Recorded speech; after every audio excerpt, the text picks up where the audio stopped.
Shalom, saudara-saudara yang dikasihi Tuhan.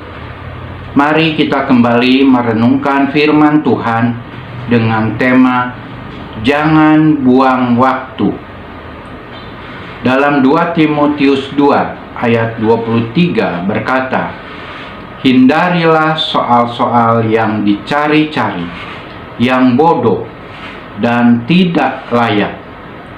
Engkau tahu bahwa soal-soal itu menimbulkan pertengkaran.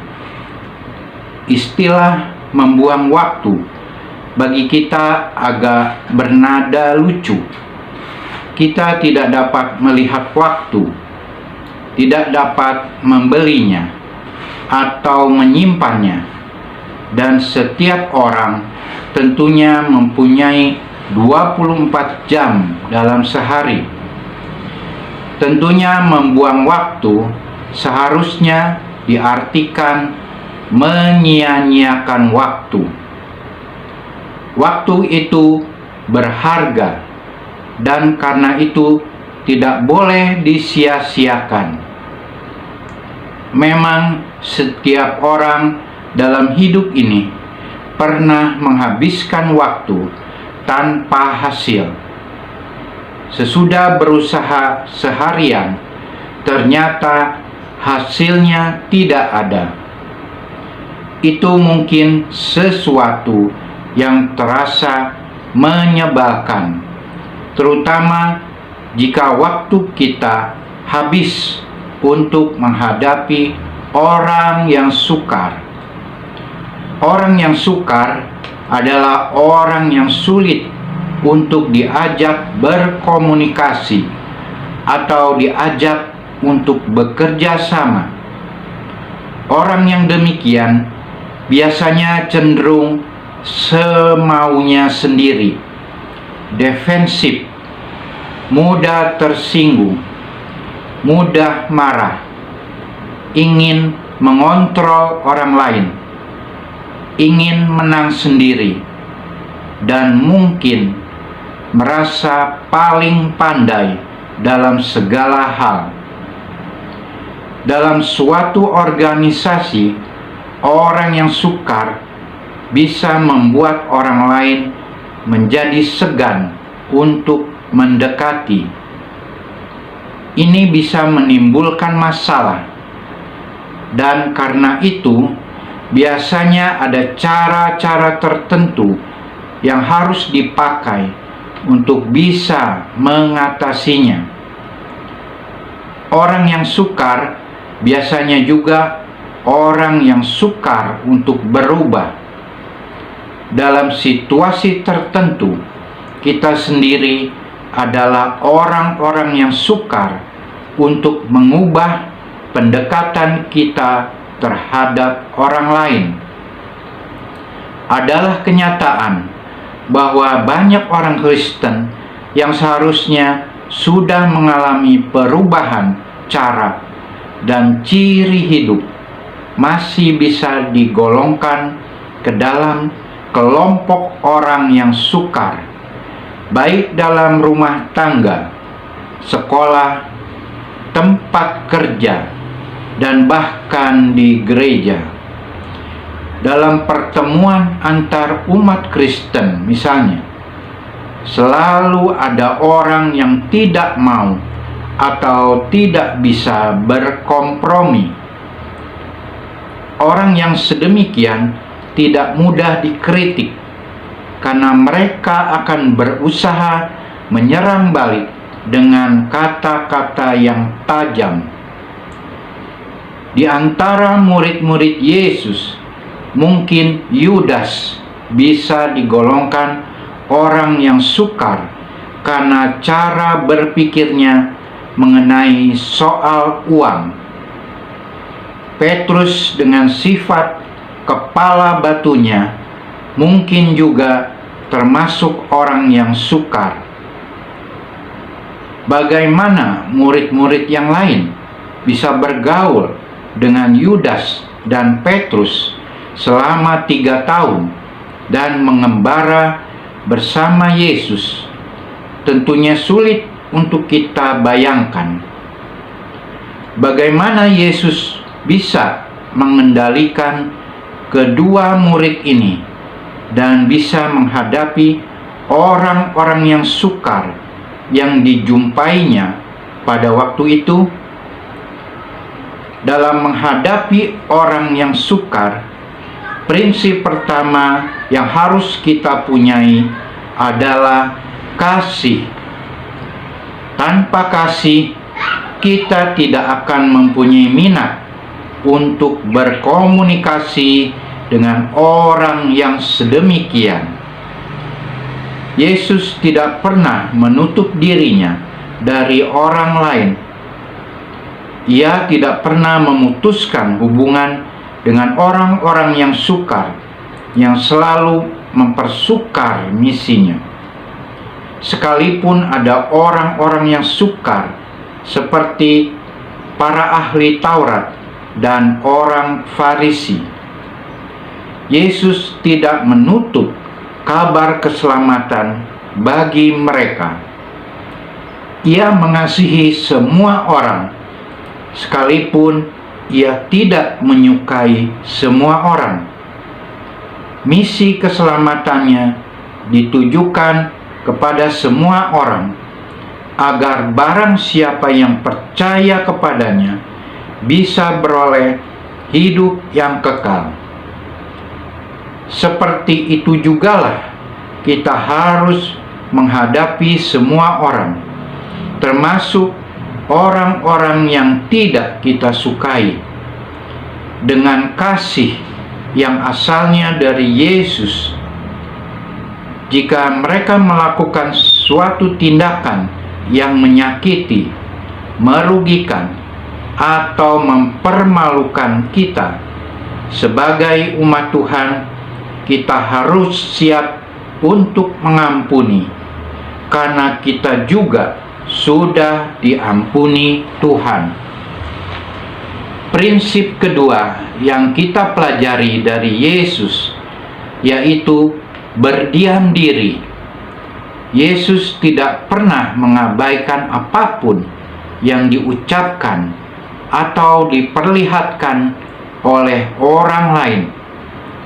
Ia tidak selalu bereaksi. Ada saat-saat tertentu di mana Yesus tidak menunjukkan reaksinya, karena ia tahu bahwa pada saat itu orang-orang yang sukar tidak akan bisa menerima apapun yang diucapkannya. Dengan kebijaksanaannya, Yesus bisa memutuskan kapan dan untuk berapa lama ia harus berdiam diri. Masalah yang rumit bisa diatasi, sekalipun untuk itu kita harus bisa bersabar, atau silent is golden. Tetapi berdiam diri bukan untuk selamanya. Pada saat yang tepat, kita harus mau memberi penjelasan atau bimbingan lebih lanjut. Kebijaksanaan dan kesabaran seperti inilah yang harus kita minta dari Tuhan. Hal yang ketiga yang penting dalam menghadapi orang yang sukar adalah berdoa. Seperti Yesus yang mendoakan murid-muridnya agar mereka dapat tahan menghadapi semua tantangan hidup. Kita pun harus mau mendoakan mereka yang mempersulit hidup kita. Sekalipun ada orang-orang yang memperlakukan kita sebagai musuh mereka, kita tetap harus mau mendoakan mereka. Kita harus sadar bahwa manusia tidak akan dapat mengubah cara hidup orang lain jika Tuhan tidak menghendakinya. Hanya dengan kuasa-Nya hidup kita bisa diubah, dan dengan kuasa yang sama Ia bisa mengubah orang yang bagaimanapun sukarnya untuk menjadi hambanya yang setia seperti Paulus. Prinsip keempat yang harus kita pegang adalah menghindari hal-hal yang sia-sia. Paulus adalah orang yang dulunya termasuk orang yang sangat sukar, tetapi yang sudah berubah karena pekerjaan Tuhan. Dalam ayat di atas, ia menasehati Timotius yang masih muda pada saat itu agar mau menghindari soal-soal yang dicari-cari, yang bodoh dan tidak layak. Timotius juga diingatkan bahwa soal-soal semacam itu hanya menimbulkan pertengkaran. Prinsip yang sama haruslah kita pegang dalam menghadapi orang yang sukar di masa-masa sekarang. Perang mulut, tuduh-menuduh, perang tulisan, saling mengejek di multimedia.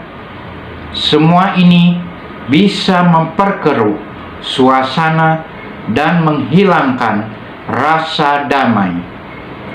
Untuk dapat menghadapi orang-orang yang sukar dengan tetap mempunyai rasa damai dalam hati dan pikiran kita, bisa dicapai dengan belajar firman Tuhan. Gunakanlah setiap waktu luang yang ada untuk membaca, untuk berdoa, atau untuk menulis pesan penguatan atau peringatan bagi jiwa-jiwa yang membutuhkan. Waspadalah agar kita tidak menyia-nyiakan waktu, supaya tidak membuang waktu. Manfaatkan waktu luang Anda sebaik mungkin hari ini. Jangan sampai kita tenggelam dalam zona nyaman Anda.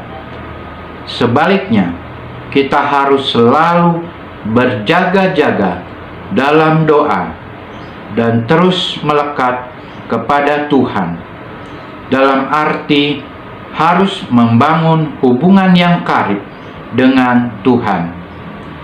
Sekarang ini bukanlah waktu untuk memegahkan diri dengan apa yang kita miliki, karena kita tidak tahu apa yang akan terjadi di hari esok. Jangan buang kesempatan yang ada, dan jangan tunda-tunda apapun yang bisa kerjakan untuk kemuliaan Tuhan. Puji Tuhan. Shalom. Haleluya. Tahukah kita untuk apa peraturan dibuat? Pastilah untuk ditaati dan bukan untuk dilanggar.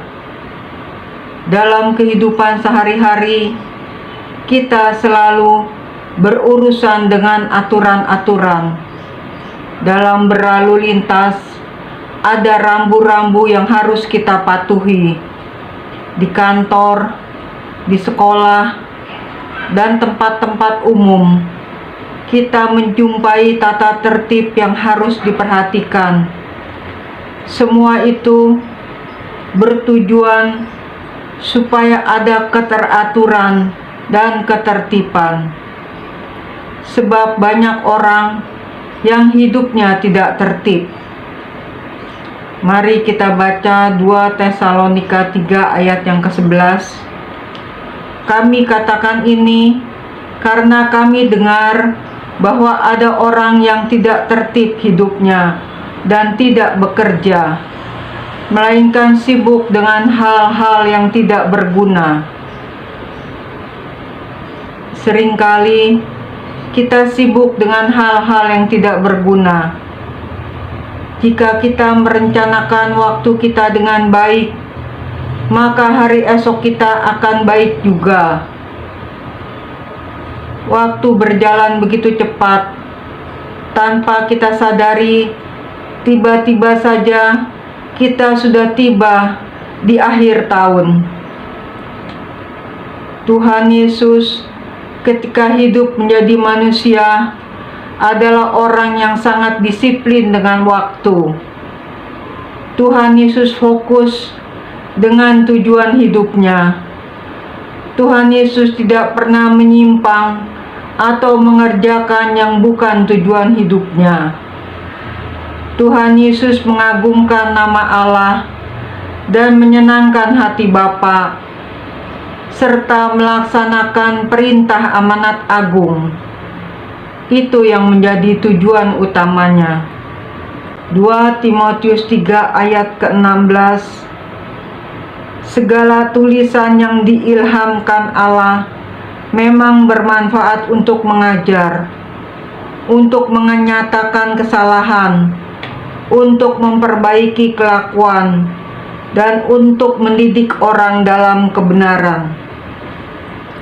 Dalam 2 Timotius 3 ayat 16 ini berkata, Alkitab berguna untuk mengajar, untuk menyatakan kesalahan, untuk memperbaiki kelakuan, dan untuk mendidik orang dalam kebenaran. Firman Tuhan sangat berkuasa. Biarkanlah kebenaran firman Tuhan selalu menyertai dan tinggal dalam hidup kita orang yang percaya kepada Tuhan Yesus. Jadikanlah firman Tuhan sebagai pedoman dalam kehidupan kita. 2 Tesalonika 3 ayat 7. Sebab kamu sendiri tahu bahwa kamu harus mengikuti teladan kami, karena kami tidak lalai bekerja untuk kamu. Kekristenan adalah tugas yang harus dijalankan dan dipraktekkan, bukan sekedar percaya yang pasif. Artinya, jika kita percaya kepada Tuhan Yesus, maka iman percaya kita harus menjadi suatu kenyataan dalam setiap pikiran, perkataan, dan perbuatan kita. Kita harus belajar hidup tertib dalam hal membagi waktu antara pelayanan dan keluarga, antara hobi dan jam doa, pekerjaan, sekolah, pergaulan, dan sebagainya. 2 Timotius 1 ayat yang ke-7. Sebab Allah memberikan kepada kita bukan roh ketakutan, melainkan roh yang membangkitkan kekuatan, kasih, dan ketertiban. Orang Kristen yang dipimpin oleh Roh Kudus, hidupnya pasti tertib. Ketertiban adalah tanda bahwa seseorang taat terhadap firman Tuhan. Waktu kita sangat terbatas. Waktu adalah karunia Tuhan yang sangat berharga. Pakailah untuk hal-hal yang memuliakan nama Tuhan Yesus. Amin. Tuhan Yesus memberkati.